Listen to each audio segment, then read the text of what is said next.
this. I hope that you all are okay with this. We want to make sure that this is available for people who aren't able to join us tonight, but said that they were very interested in the topic. My name is Eddy Morales. I'm the council president for the city of Gresham, and I'm also a board member for Participatory Budgeting Oregon. I'm really excited to be a host of today's conversation. We are getting started, and like I said, the program tonight will be recorded. I would like to first thank our three incredible hosting organizations, Participatory Budgeting Oregon, the Portland Metro People's Coalition, and East County Rising Community Projects. And of course, we want to thank all of you for taking time from your evening to be with us today and to be part of this conversation. Over the next hour and a half, our goal is to really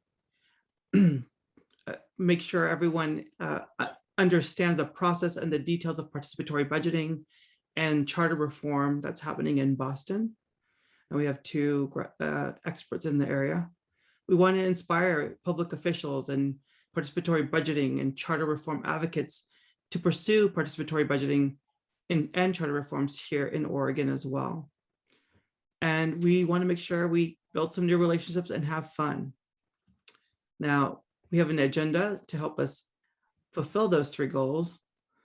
The first is we'll do an interview with our two guests around participatory budgeting and charter reforms. We think that that'll be about 30 minutes. And then we'll take questions from the audience for about 15 minutes. We'll ask that you please hold your questions to the end, and we'll ask you to put them in the chat box at that moment. Then we'll have a discussion about charter review processes and participatory budgeting in our region. And we may have our guests leave around 6 o'clock. We want to be respectful about the fact that they're on the East Coast and that they're taking time to be with us today. So with that said, I would love to introduce our distinguished guest today. First, I would call you my colleague, fellow council person from Boston, Lydia Edwards, who I believe is also a candidate right now for Senate. And so I was reading all about your campaign, and I'm looking forward to supporting you in whatever way I can. So Boston City Councilor Lydia Edwards is a career advocate, activist, and voice for society's most vulnerable. She was raised all over the world by her military mom, but chose to make East Boston her home. She attended and graduated from American University Washington College of Law and Boston University School of Law. As a public interest attorney with Greater Boston Legal Services, she worked on labor issues and combating human trafficking. She also coordinated a successful statewide campaign to pass the Domestic Workers' Bill of Rights. As a city councilor, Lydia has led in expanding the city's stock of affordable housing through a variety of innovative and bold policies. She has tackled air pollution and transportation equity, including efforts to stop proposed highway expansions. She has also spearheaded the effort to get the city's charter amended and democratize the use of $3 billion in public funds through participatory budgeting. She lives in East Boston. She loves to run along the waterfront. She practices martial arts and occasionally skydives. I also learned that she outlifts the mayor of her city and potentially beats him in arm wrestling. So we're so excited to hear from you in a minute. And then our other guest is Armani White, Director of Campaigns at the Center for Economic Democracy. Armani is a third-generation Bostonian, determined to create the better world we dream of in the future, but now. He was born and raised in Boston as a community organizer. Armani's life's work seeks to transform the structures that cause inequity and injustice, to create stronger communities and support development of critically conscious leaders. As a director of campaigns at the Center for Economic Democracy, Armani advances strategies to educate and further the movement for a just transition from an extractive, corporate-controlled economy and democracy to a more democratically controlled, regenerative, and sustainable economy and planet. He is currently working on the Question 1 campaign to incorporate participatory budgeting mandate into the city charter. So let's hear it up for both of them. And I'm really excited that we have people on this in this program today that are also currently serving on our charter review committees for the cities here in Multnomah County in Oregon. And I hope that they take a lot from this as well. So I want to start off by asking both of you how you two met, because how does two people, a community organizer, third generation, and someone who's world traveled and ends up on the city council, meet one another and then sort of co-conspire on something like participatory budgeting?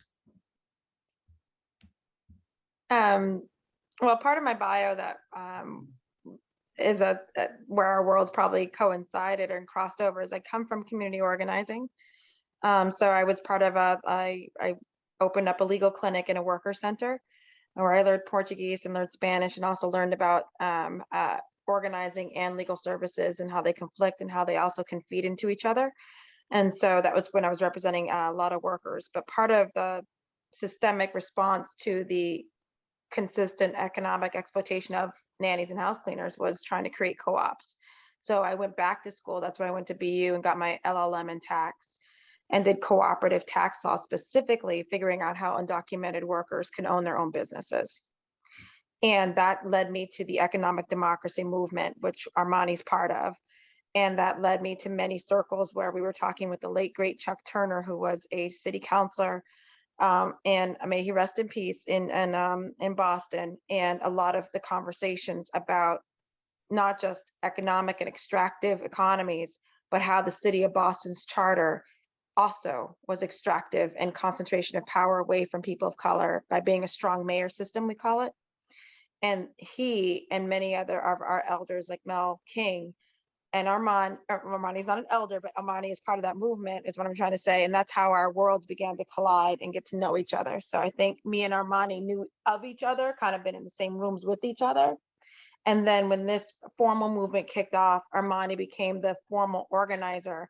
And then he and I began to constantly co-spire together. I just think it's really incredible that you are illustrating to people what sort of a shared governance looks like, right? When you have community organizers and elected officials working well together to advance the interests of the community. And it's a unique thing when an elected official and a community organizer can work so closely like this. And may we all learn about this model too. So I know that participatory budgeting and Boston have a long history. And, you know, especially with your program, Youth Lead the Change, we're going to be doing a program here next year around youth participatory budgeting. Oh. And so we're really curious and interested to hear from both of you all, like, how is it that Boston first started, you know, looking into participatory budgeting? What was the work that went into it, the conversations, and can you just give us a sense of that? Yeah, let me take this one, Councilor. Yeah, so this is something, so I actually, it's funny. Yeah, I've been working at the Center for Economic Democracy, working on this campaign with Councilor Edwards now for the past year. But the Center for Economic Democracy, our founder, Aaron Tanaka, was really the one that's been like the most in the mix on participatory budgeting. And Libby Cohen, who's also on our staff. And I think the way that there's like a history of participatory budgeting in Boston I can like go through real quick, but I wasn't necessarily like a part of all of it, but I can still recount it about like how it got here. So essentially, the organization that Aaron was a part of that predates this organization, Center for Economic Democracy, was the Boston Workers Alliance, which was an organization that tried to organize folks coming home from prison to advocate for good jobs.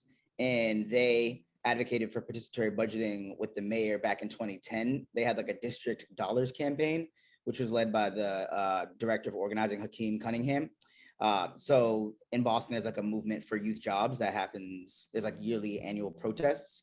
And so folks kind of started realizing Instead of fighting over like a slice of the pie, why don't we actually be the ones deciding how the pie is chopped up ourselves? And then I think folks had come together and attended the US Social Forum in Detroit. Folks learned from the Chicago Alderman Moore, who I think was the first to actually try doing it in the US. I think I'm correct on that one, right? Am I correct? Yeah, I'm gonna see if it's, yeah, Chicago Alderman Moore. And so the mayor, yeah, so basically the mayor didn't support the Boston Workers Alliance asks, but over time, with the advocacy of Councilor Tito Jackson, who's no longer a councilor, he held a hearing. Mayor Menino announced his departure, and then decided to announce a $1 million allocation for youth to the budget. And then I got assigned to essentially like the Department of Youth Services. They allocated $100K for technical assistance, and there was like an open bid for TA providers. And the participatory budgeting project partnered with Aaron Tanaka, who I mentioned, as a lead organizer, and he submitted a proposal that was selected. And essentially Aaron worked with Cherie Davis, who now is the director at Participatory Budgeting Project, but who was then at the director of Mayor's Youth Council here in Boston. They helped put out a call for steering committee members for their like proposal, and they put the Boston Student Advisory Council and another youth radical youth organizing center, the city school, as co-chairs. And basically from that led to the process being created that is Youth Lead the Way. So that's kind of like the background story. I'm not sure if Councilor Edwards was a part of that and wants to add any more detail, but I think that's the brief overview. And over time, it's existed now, and it's part of what we use as like when we point to constituents and voters, and they're like, what participatory budgeting? What does this mean? And we're like, hey, we actually do it. And fun fact: when I was a younger person, when they were making a call at the city school, I was a part of organizing happening at the city school. And I remember my friends signing up to be a part of participatory budgeting and being like, that's so cool. Like we get to decide on $1 million or we get to decide on a certain amount of money that was almost intangible for me at the time. So that was my introduction to it. But now we're here advocating for it to be for adults. So I missed my boat then, but we're trying to make it happen now. Well, that was really helpful for a lot of us in Oregon too, to understand what it is too, because people define participatory budgeting in a lot of different ways, right? They think just getting more people involved in the decision making is that, not necessarily giving actual power to the people to make the decisions. And so that was very helpful. Armani, you said you were able to participate in the program when you were? I had really close friends who were a part of the process, the participatory budgeting process, like early on. This is like 2010, 11, right? We're 2021 now. So yeah, they participated then. I wasn't actually a part of it at the time. I thought it was cool, but I just didn't have the bandwidth at the time. But my friends were really into it. And yeah, so it's pretty cool now to be to be here doing it. But it's something that I've found interesting for a good while, but just didn't participate when I was a younger person. But yeah, that history I think is really important to kind of understand, like how this stuff comes to be. And I'm actually not too privy of how like in Oregon or how it's come to be, but we're now in Boston for the charter amendment that we're doing. We're advocating for, and I put in there like an oversight committee in an office, thinking about ways that the Youth Lead the Way process here is great and also could be improved on. So we're definitely still building from that effort here in Boston. It's pretty cool. So for those of us who have aged out of the youth category, I think I got aged out 6 years ago. So maybe, I don't know. I feel like the AARP keeps lowering their age and youth keep increasing the age bracket. But for those of us who've missed it, I might be used to it. For those of us who've missed it, but are really interested in young people and their participation and their voice and them exercising their power, can you just give us a sense of what could we expect if young people were to participate in a program like this? just a little background. So the current program is a line item in the city of Boston where money is set aside, and then the youth kind of council is given the opportunity to kind of say where it's going to go. It's a little more controlled than the version that we would like. The version that we would like probably is a mix between this current version for youth, and what Cambridge, our sister city across the river, does, where they allow people as young as 12 years old to vote as to where the city funds will go. Oh, wow. And so, right, and I think it's form of ranked choice voting that kind of lists pre-existing things for them to kind of determine where. And it could be as young as that, and it could be based on residency, not citizenship, right? And the goal, if you really are believing in the participatory budgeting and the participating aspect of it, is really to set up a culture for voting and democracy. And so that special sauce of who gets to be in the room is something our Office of Participatory Budgeting is going to create. They'll create the who can vote and how can vote.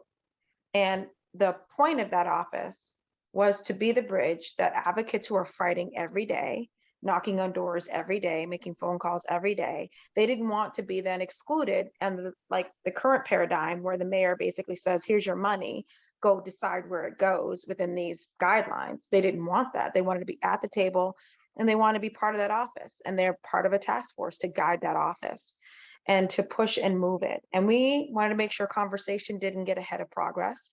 We're not interested in talking about what is the ideal. That's why our charter amendment has a deadline on it, 2024. You're going to do this. So you're going to create the office. It's going to have its mandate, and you're going to start participatory budgeting in the city of Boston by this fiscal year.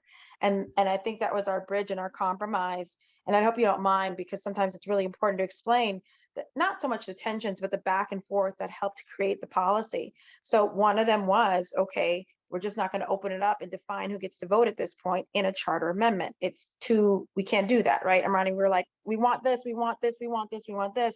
Okay, well, why don't we make this quote unquote mayor proof? Because we didn't know who would be the mayor of Boston, still don't. We have our election coming up.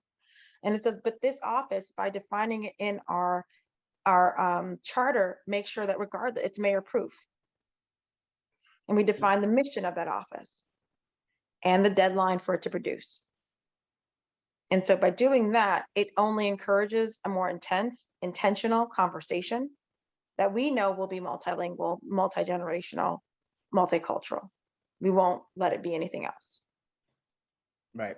And there's groups like Families for Justice's Healing. There's groups like Right to the City Boston that have been talking about creating people's budgets and talking about creating people's plans. Those are really intergenerational organizations, young people and old elders who are coming together thinking about how resources are spent. So I think to your original question of what this will do for younger people is have them be able to participate in a process that has more that will lead to an actual more material changes in their community.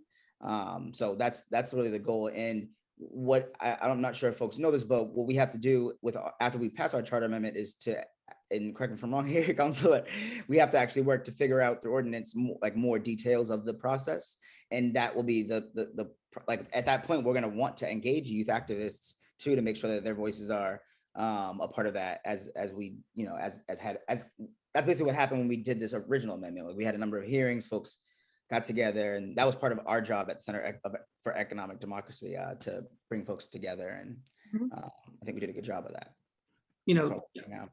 Councilor Edwards, what you said really resonated.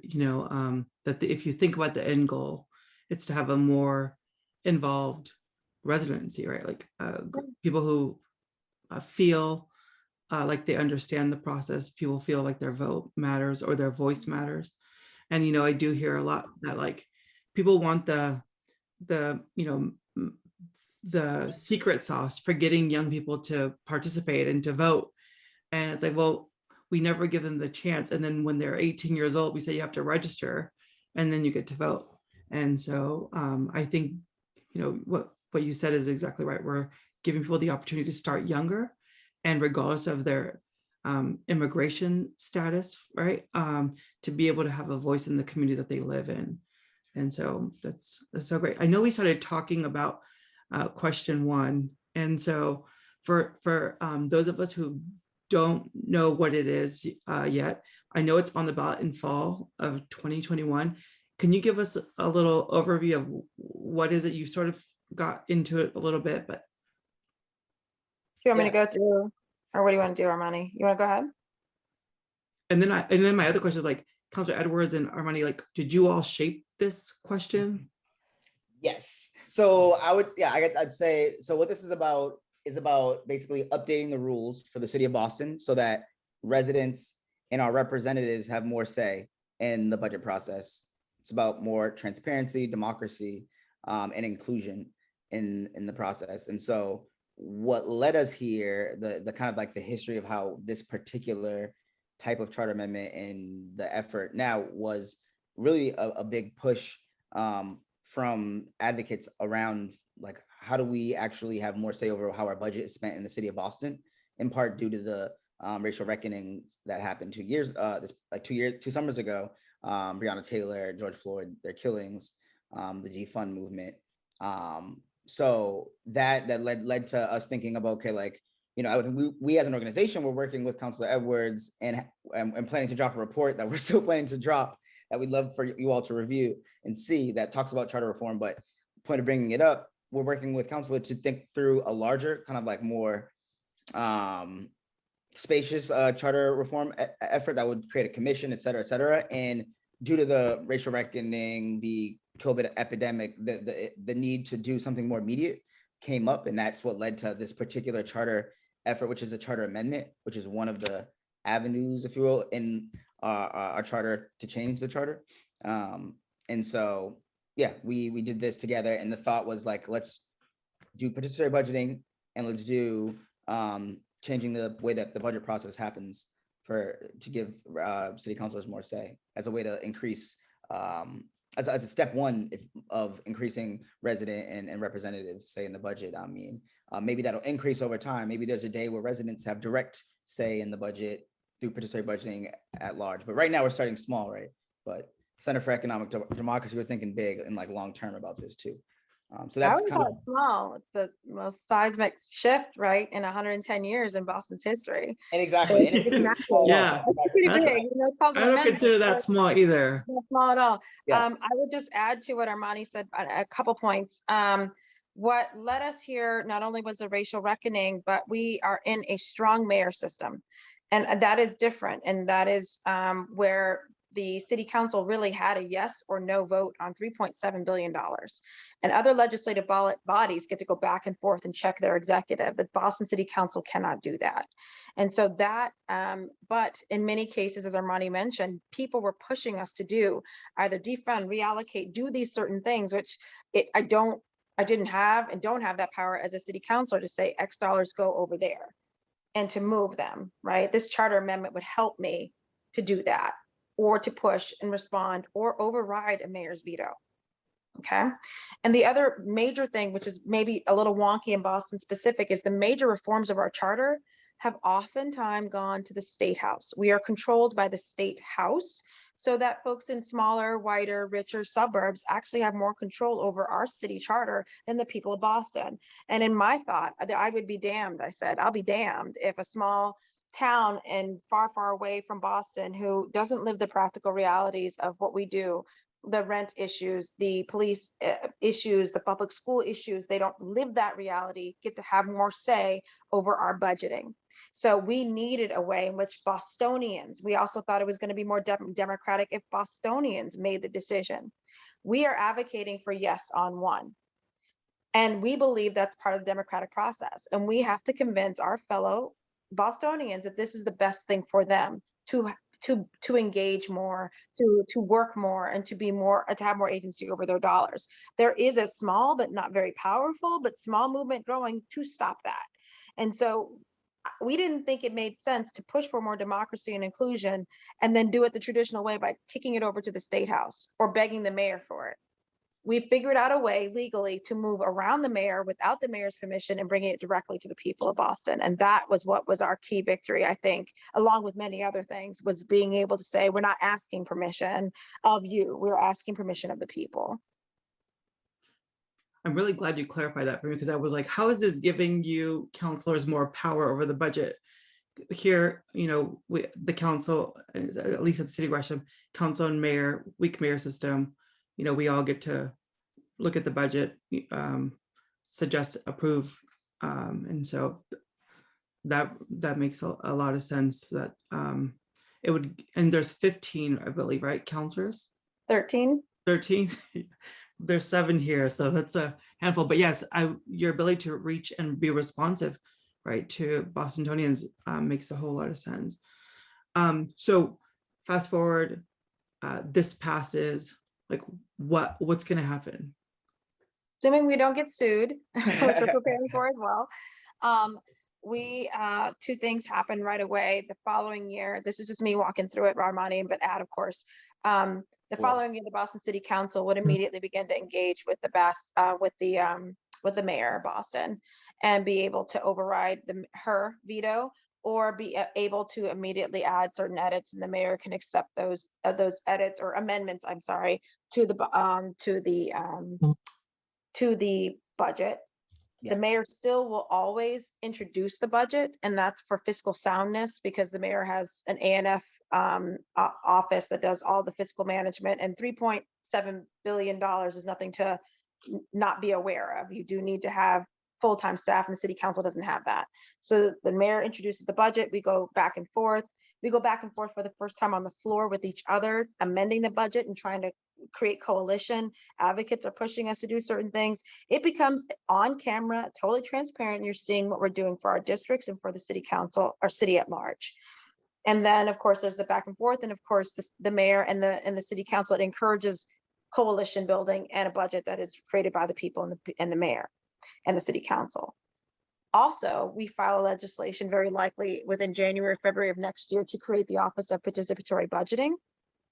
And then we'll pass that and create that office and fund that office so that it can meet its mission, which is in the charter. It can never go away.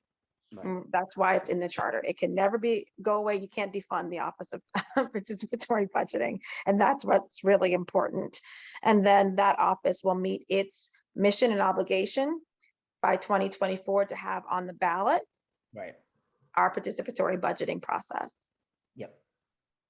Yeah, there's other counselors too, like Councilor Kenzie Bach, who is like working really closely with us.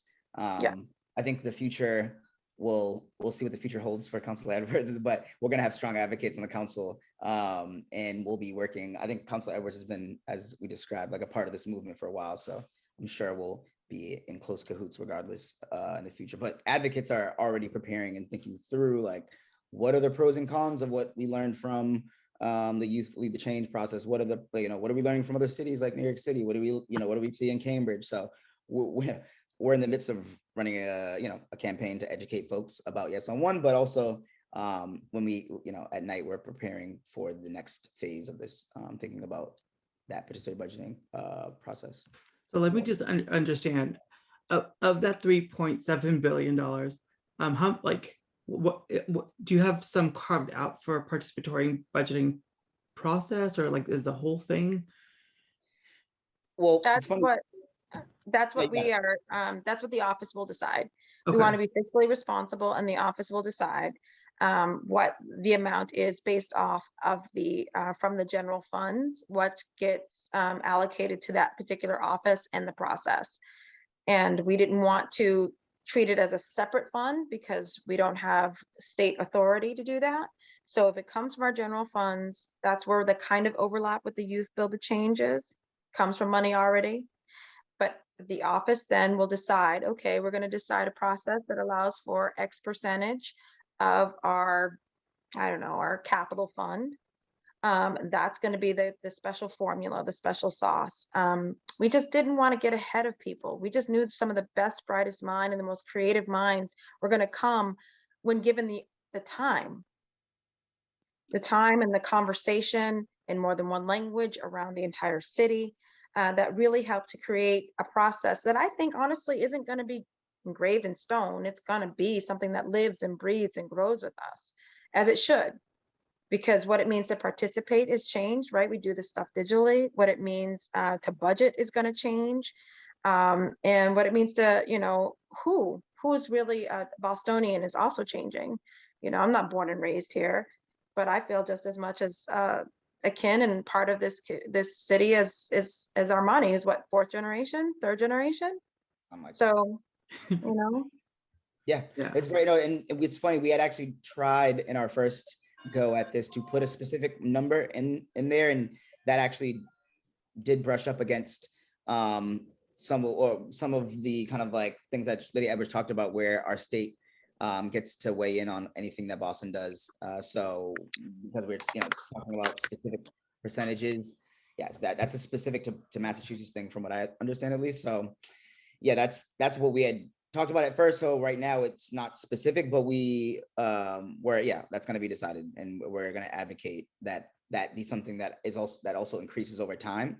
And when we were looking at in Porto Alegre in Brazil, they incentivized participation, where I think for a certain number of people that participated, an increased percentage of the budget would be part of the process. So it just encourages more people to participate. So we're thinking of things like that. That's really interesting. At some point, it'd be great to invite you all to tell us what you're learning, from other models like New York and Cambridge, and how you've incorporated that as well. But I want to be mindful of our time with you today. I also want to talk about one of my favorite things, which is organizing. And I think as fellow organizers, probably one of your favorite things.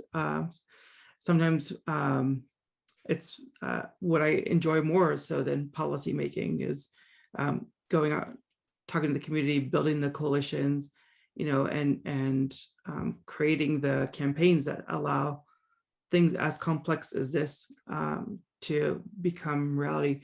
Yeah. So we're going to do some stuff here around this. How do you organize? How do you organize people around participatory budgeting? Because you've done it effectively. Yeah, I can take a stab at this one. So in Boston, I mentioned earlier 2 organizations, specifically Right to the City Boston, which is actually a coalition of organizations, and Families for Justice is Healing.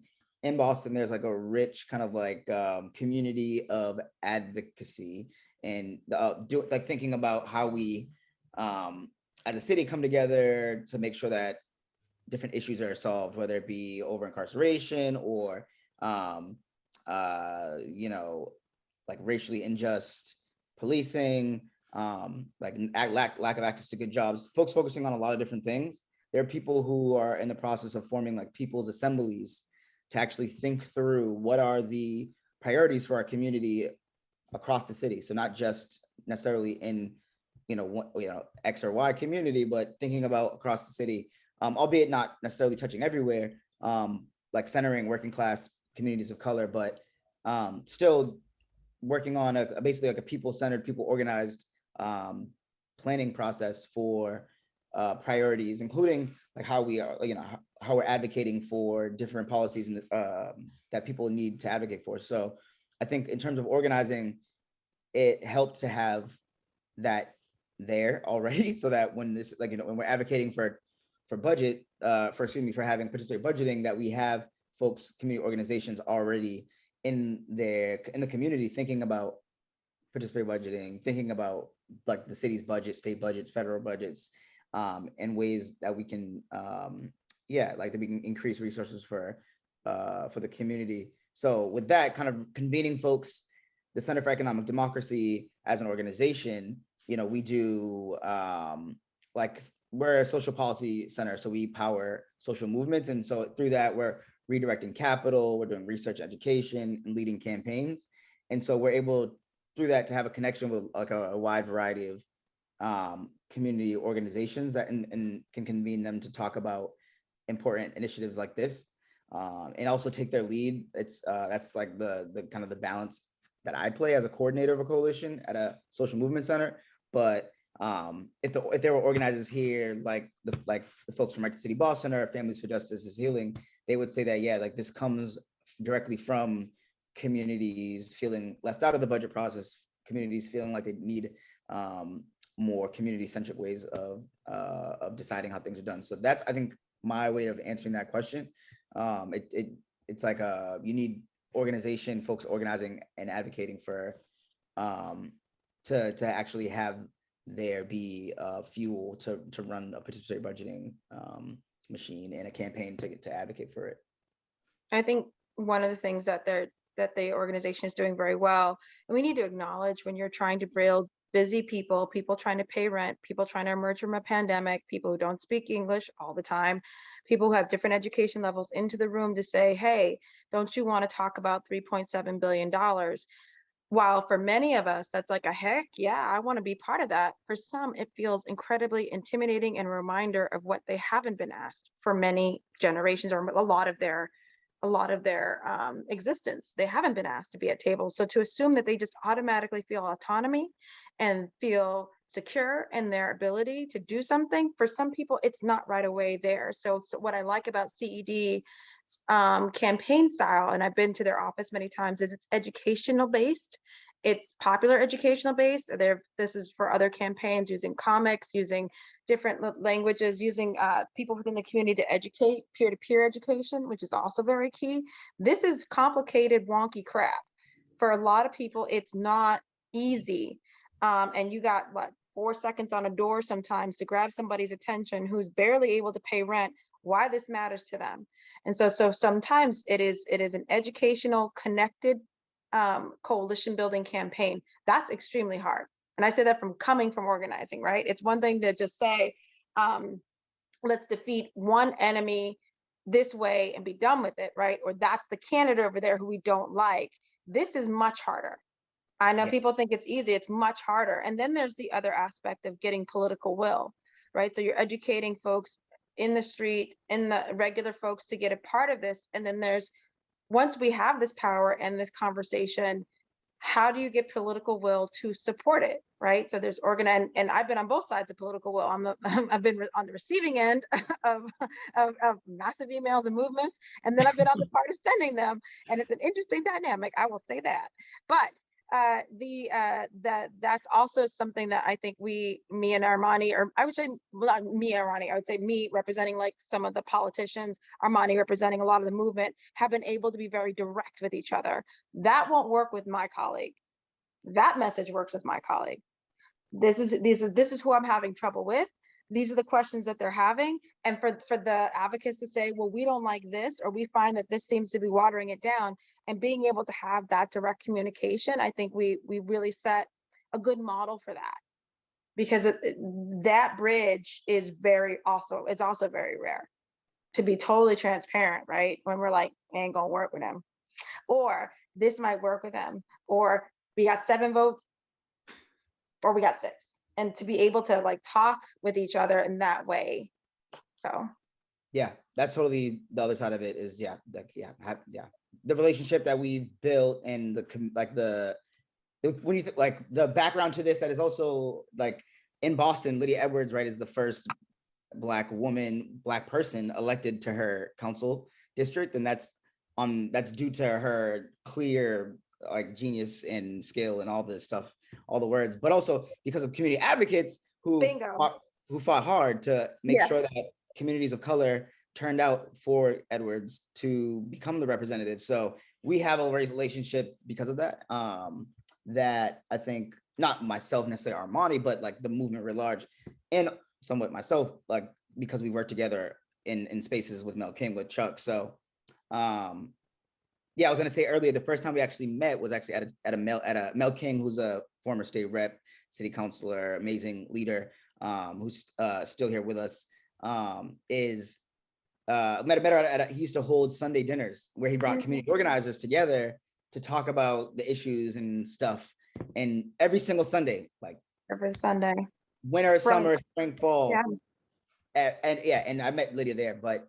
I think that relationship, and like right now, because of that advocacy and the relationship and the commitment from the start, we're like, look, we're not going to do this unless we have that level of partnership, and like we're not gonna, yeah. And so doing that, now we have organizations, hitting tons of doors. We have, flyers all over the city because of this. But that wouldn't have happened if there wasn't at the beginning that partnership. So that, and having clarity around our message and having clarity around our vision to win. Yeah, I mean, all of that really resonated, especially Councilor Edwards, what you said. I've always been on the side of sending the emails and taking the actions, and now I'm the person who receives the actions and gets the emails. And we have other elected officials from Oregon here as well, and so I'm sure that they can relate. Where we're like, no, we're on your side, but we need you to email that one over there. So definitely, and I love the way that, again, the relationship between both of you and how you worked for this. So there have been young people that went through the Youth Lead and Change program. Are they vocal on this campaign? Like, are they involved? Like, are they like good examples of? Yeah, I would say that there's some young people that are now adults that see this as supportive. What's interesting here, and this is no shade to the process, like not too much shade, at least to the process happening currently, but and he just actually arrived. When Aaron was running the process and first initially crafted it, the idea was to get organizations, youth-led organizations, to co-chair it, so that and organizations that were independent from the mayor's office. Now the young people who kind of like lead the process are handpicked by the mayor's department, and so in that way, I would say that they're probably okay with the I don't know who they are, frankly, and I haven't been connected to them. They're not connected to the movement per se. And if they are and they're listening to this right now on the recording, no disrespect, but I'm sure their supporters that just have it, and we're trying to connect with as many people as possible. So we definitely feel like we're like proud of the work that folks did, the Youth Lead the Change in the past, but it's definitely when we talk about it, we talk about how we want to improve it now through this new process. And hopefully that rebounds back to the Youth Lead the Change, and it helps that program become more closer to what it was when it started. You talked about how intimidating it could be to go to somebody and say, I want you to serve on a committee. I want you to give your opinions around where to spend $3.7 billion. And then suddenly, people start doing the math. They're like, who am I to know what to do with that? Or, I don't know the process. And you really demystify it for people by, like you said, using tactics like popular education and whatnot. What has been the most, and this is my last question for you, like, what's been the most resonant message when you're talking about this with Bostonians?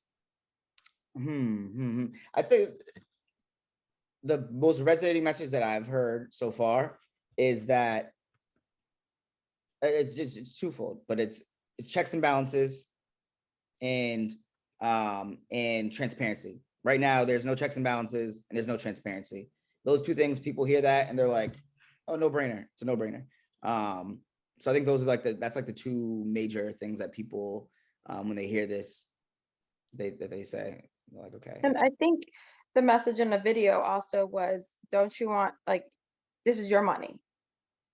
This is your tax dollars. Don't you want to have a little bit more say exactly in where they go? And what does that say mean? Either directly through participatory budgeting, or every other year you will re-elect your city councilor, and that councilor isn't bringing it home. That councilor isn't advocating for you or pushing for funds for things you don't want. Every other year you have an opportunity to replace that person. It's every 4 years for the mayor, every 2 years, obviously, for the city council. So it's how much more control, autonomy do you want to have over your tax dollars? Exactly. Right. And I think that added to the other two messages, those would be the big things. And I don't know anybody, whatever political spectrum they are on, that don't say, I don't want at least to have some kind of say. Yep. Right. And people are often surprised to find out that there isn't checks and balances. They don't have a direct say. And so we've gotten great reception on doors when we're talking to residents about this. Yeah. Well, this was I feel like I got all my questions answered and feel a little bit more inspired to push this work through. Now we're going to take some questions from the audience. So if people have questions, you can raise your virtual hand on the bottom toolbar under reactions, and it'll show me that your hand is raised, and then I'll ask you to unmute and ask it yourself.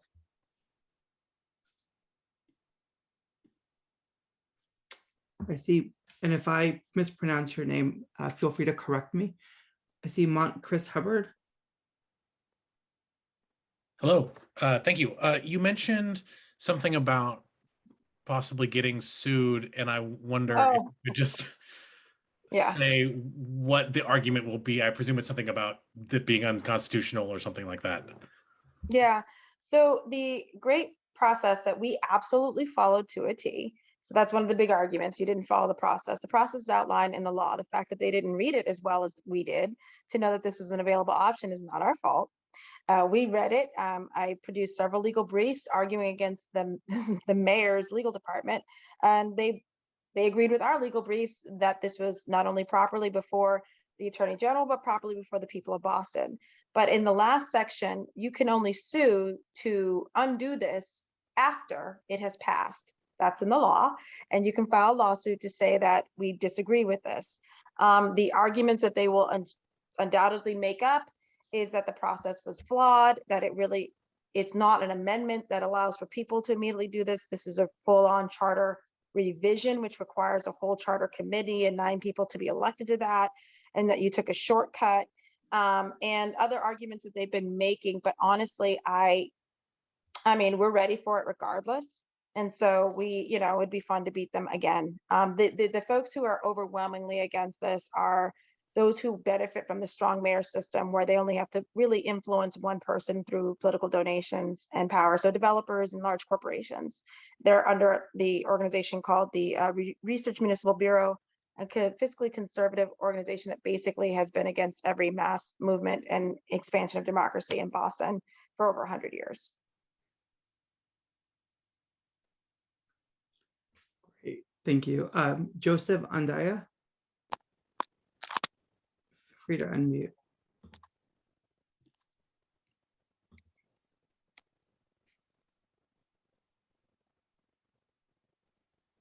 I think I see the question in the chat box. But did he put it in there? Yeah.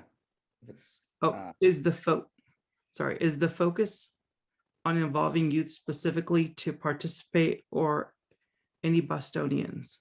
Yeah, so this effort is about all Bostonians. We're imagining, what is it, 12 and over? I don't know.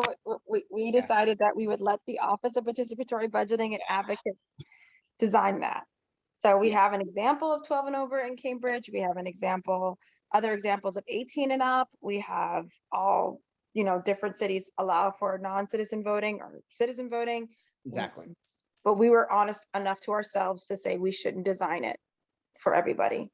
And that's part of what we'll figure out, like when we talked about how this will require further ordinances to figure that out. So yeah, happy to answer it, Joseph. Thank you. Yeah. And a question from Ellen.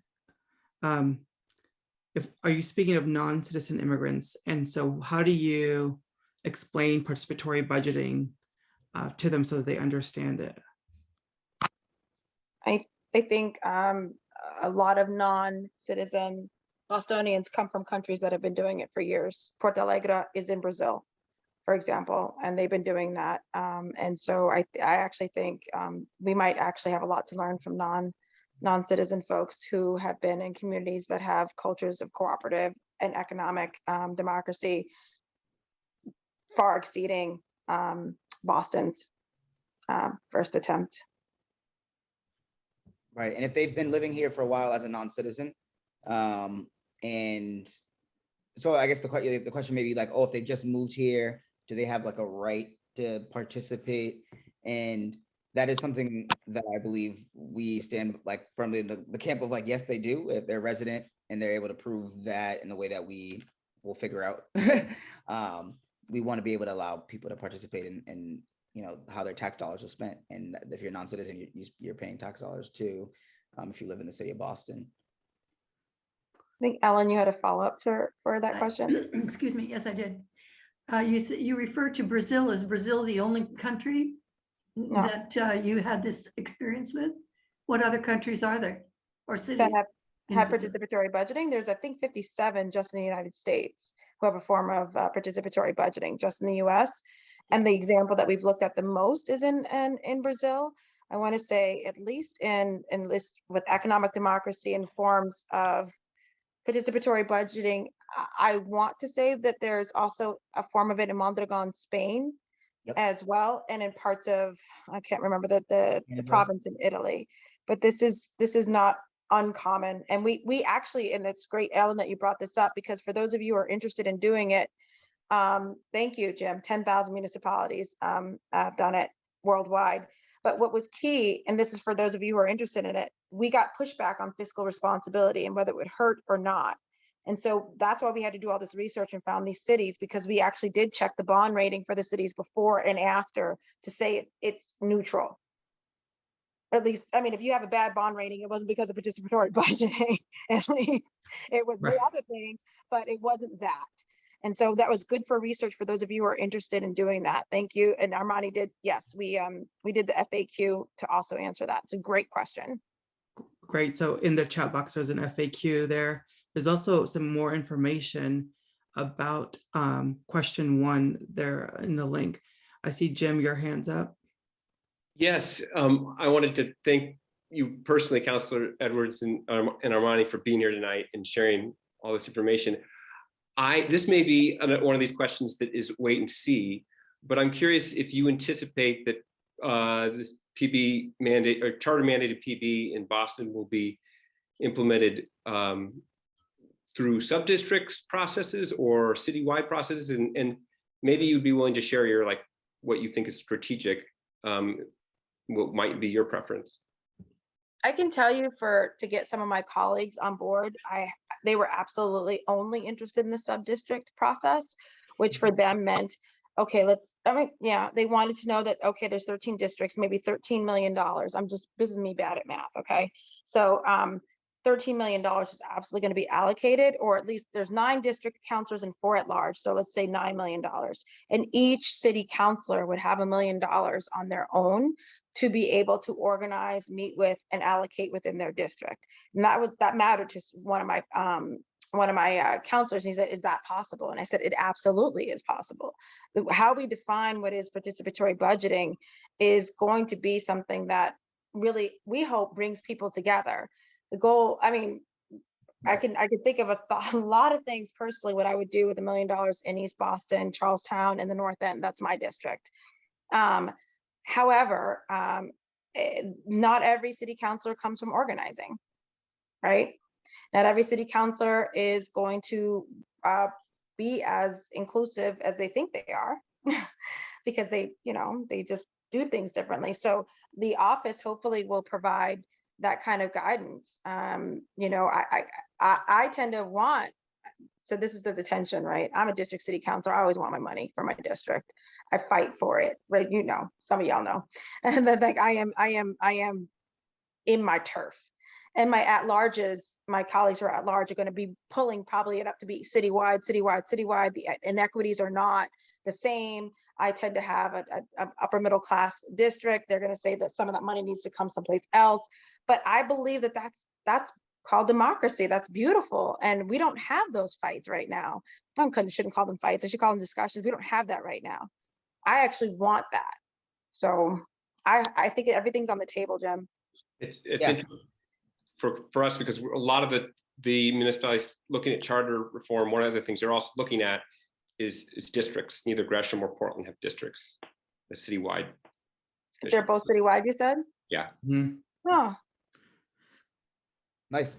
Yeah, we thought about when kind of just thinking about what it could look like. Would there be a process, even just so we have this office, and then we also have an oversight board, right? So we're thinking about okay, is that going to be something where for the people who are part of the participatory budgeting process, is that going to be people who are nominated by community organizations? Is that folks that are nominated by some number of them nominated by city councilors at large, some district, some mayor, to create a mixture? Is there ways to empower community assemblies, community neighborhood associations to allow folks to petition to be on that participatory budgeting like committee that all works with the office to actually do it, whether it's citywide or district. So we've been thinking kind of looking at everything. Yeah, like Councilor Edwards said, everything's on the table. We're just, yeah, we're trying to figure it out. So it's really cool to be hearing some of what you all are sharing too about these other places, because like I said, I've at least been in the thick of trying to get this thing passed first so that we even have a mandated participatory budgeting thing. So my brain has been less in the weeds on the future, but yeah. So there's one question left in the queue. I don't know. Mayor proof. So no mayor can mess with it. PROOF, mayor proof. Mayor approved. Thank you. We're from Boston. Yeah. Sorry. Actually, the person that had It was their hand up was unclear. Danielle Mallard. Do you have time to answer one more question, or I know it's late where you're at? Sure. Okay. Danielle, you want to come off mute? Yes, thank you so much, both of you. This has been incredibly helpful and insightful. I was curious, you had mentioned briefly, and I want to make sure I understood this right, but so in the beginning stages of deciding what particular amendments should go in the charter, like who should vote, for example, how did you know or decide what amendments could/should go in the charter versus what was going to be decisions made by the Office of Participatory Budgeting? So for charter reform, for specific charter amendments, right? In our legislation, there's certain things that cannot be done by amendment. So enlarging my term, changing the structure of government, and I think there's one more other, creating other like legislative or positions as well, right? So that's just allocating resources and allocating resources. One second, Armani. There's 4 things that you absolutely can't do and you have to use revision for, right? And then there's a list of things for charter amendments in general if they're prohibited by general laws, right? So if they're prohibited by general laws or other laws, you can't just do an amendment to your charter. So we had to figure out what wasn't prohibited and then say, okay, based off of the inequities and movement-based and issues and concerns that we've had for years, what do we need to do and what can we do? And it came down to, we can do budgeting. That's where that's that sweet spot. A lot of people wanted us to move on BPS, our public school systems. A lot of folks wanted to make an elected school committee. A lot of things. We have a list, trust and believe, for charter reforms. What can be an amendment is really guided by state law. And that'll be coming out in the report. You all will be able to see. That has all the details. But that was the research that we did in advance on just the different ways. So I know it's 9 o'clock where you're at, and we already kept you longer than we wanted. Oh, not that we wanted, that we should have. You're in the middle of a campaign. You both are running campaigns, right? And so I just want to say on behalf of Participatory Budgeting Oregon and our partners and our cities and leaders here, thank you so much for taking the time to be with us. It was informative. It was really inspiring, both for us to keep organizing, but also of what is possible. And I love that you didn't just give up on your idea. You found different ways to make it happen. And we're really creative about it. And so again, thank you. And I'll be following the campaign, both of your campaigns, your shared campaigns. And I'm sure people here will also. And there's information in the chat box for our community to keep up with the campaigns and make donations and get more information. So with that said, I don't know if you want to say anything else, but thank you and good night. Thank you and good luck. Thank you. Thank you. Have Sign a up good to night. volunteer. Yeah, we need more volunteers. You can do Phone it from. calls? You can do phone calls anywhere. Exactly. Every Tuesday, Thursday. Oh, bye, y'all. Thank you so much. So now we're going to have a little conversation about what's going on here locally at the county level, Portland, city of Gresham. And to do that, I guess I'll just give a quick update on our charter review process. And I see Lee here, and Lee, thank you so much for serving as my appointment in the last time that we tried to get some stuff done. You know, we didn't have as many people to advance the work that I think you had vision for. And Joseph, who's on this call and asked that question, is the person that one of the two of my nominees to be on the charter review here in Gresham. And I think one of the things that he said when we talked about him serving on this was we could reimagine what the city can look like. And I said, yeah. And he said, so we can try things that other cities have done, and maybe even bring down some of the federal laws into our city. And I said, yeah, you have the ability to review and to bring those things forward amongst your colleagues. And it reminded me of just how important and powerful that committee is. I'm really grateful for him accepting my ask to serve. We will be appointing our charter commission next week, along with the Parks and Rec committee, for those of you who've been following that. So it's going to be a really entertaining and long-awaited time. And I think the commission will probably meet as early as November after they are appointed next week. And I know that they have some bandwidth to work on issues and to engage the community, and they will be staffed by our city attorney, who will be there as a resource. But the idea and the goal is to really have this Charter Review Commission lead the process. They will elect a chair at their first meeting, but they have time to be thoughtful and to hammer this out. In our charter, we just have to appoint a committee every 8 years, but they're not constrained to any timeline necessarily to get the work done.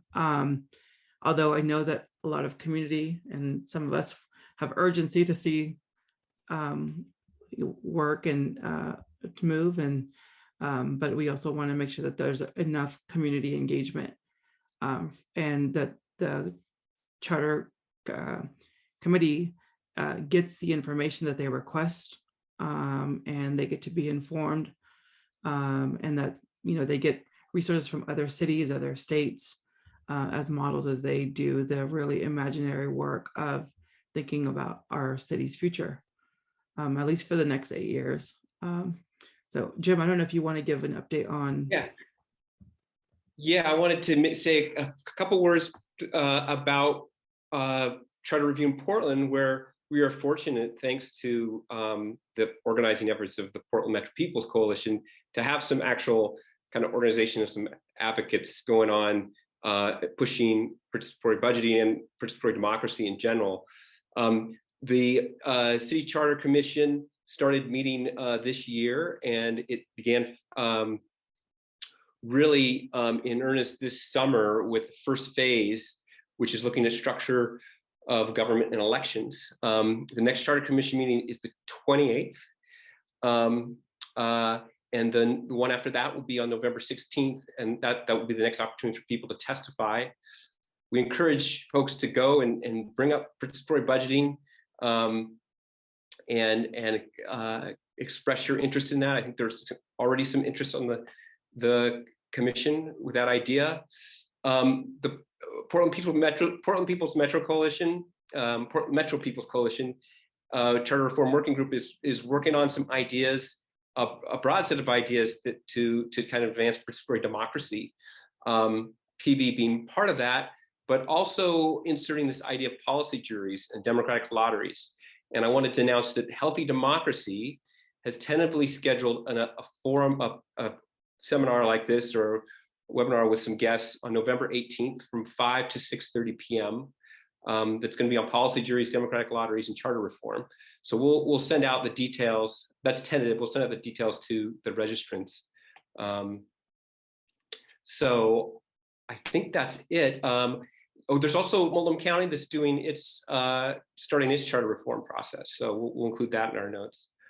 I want to just pass it off to Amanda to share some information about participatory budgeting Oregon and some of the things we're working on. So let me spotlight her here. Hello.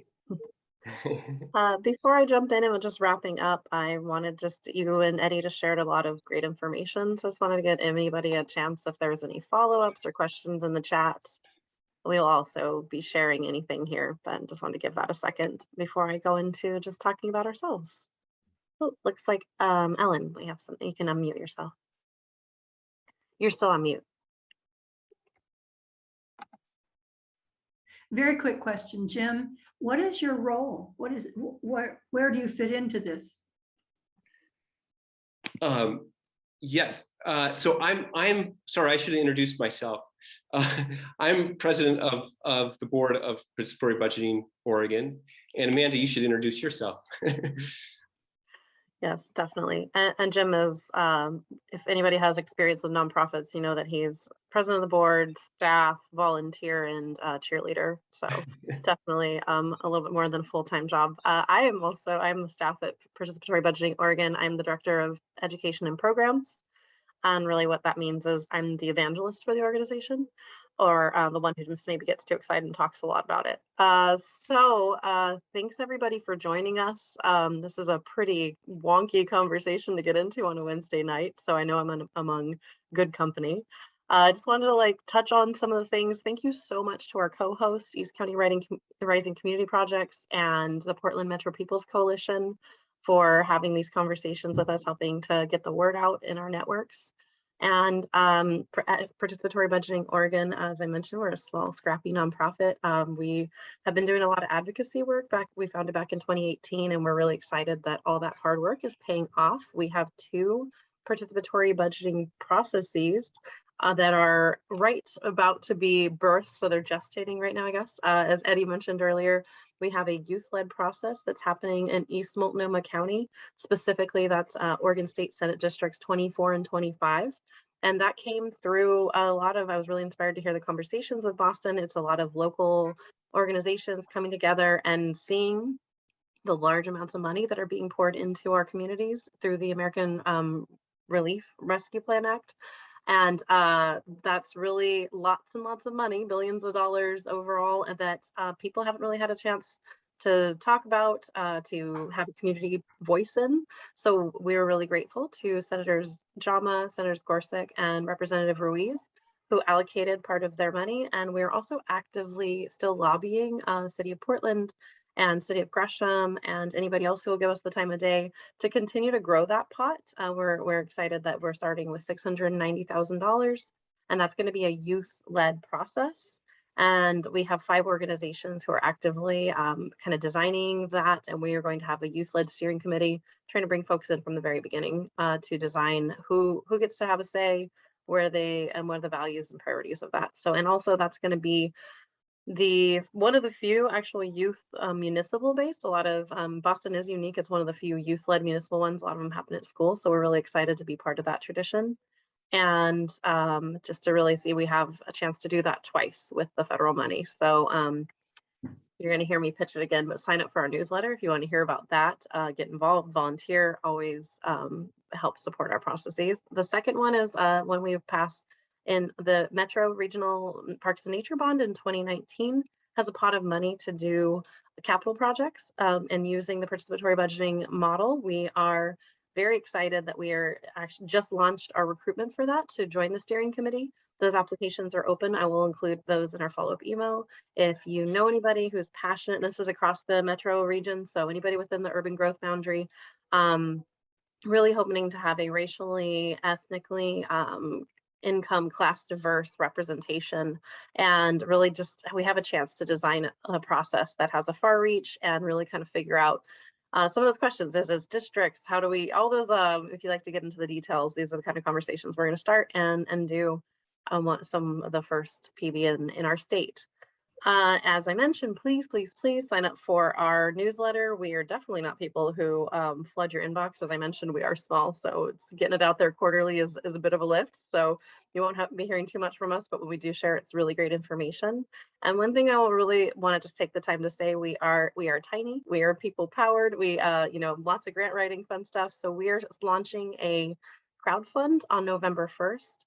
So if you believe in what you're hearing today, you want to see this and seed this, grow this, crowdfund is really important, particularly because it goes to our general dollars. So many grants are very restricted and we have to jump through hoops to make that happen. So if you are excited about this and you really want to just have this seed across the region, please get involved and your dollars make a huge impact. So I will just once again thank our partners, thank East County Rising Community Projects, support Metro People's Coalition, Eddy Morales, our lovely host. Thank you so much. Such a lovely conversation to have. And all of you for joining us and staying through to the end. And that is all we have for you today. And we hope to see you again as we continue to spread the good news of real and powerful democracy in our region.